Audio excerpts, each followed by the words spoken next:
ஐயா சொன்னாரே, அது இன்று நடக்கிறது பார்த்தீர்களா? எப்படி பார்க்கிறது? பாரிகழ்த்து 30 தான் இந்த பார்மீதில் உண்டாகும்.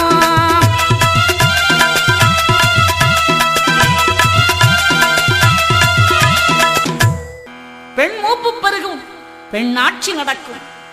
அதைத்தானே ஐயா சொல்லி வருகிறார். காவல்துறையை பாருங்க, இன்னைக்கு பெண்கள் தான். ஏன் எல்லையிலே நின்று காவல் புரியக்கூடிய அந்த இடத்தை பாருங்கள். ராணுவத்தில் அங்கே அம்மைமார்களுடைய ஆட்சிதான். இசைத்துறையை பார்த்தால் அங்கே அம்மைமார்கள்.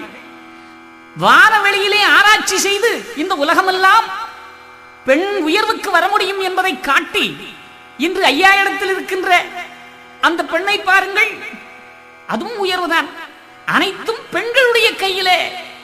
வீட்டுக்குள்ள மட்டும் என்ன இருக்குது? இதுதானே நடக்குது. எல்லாம் அவர்கள் கையிலே.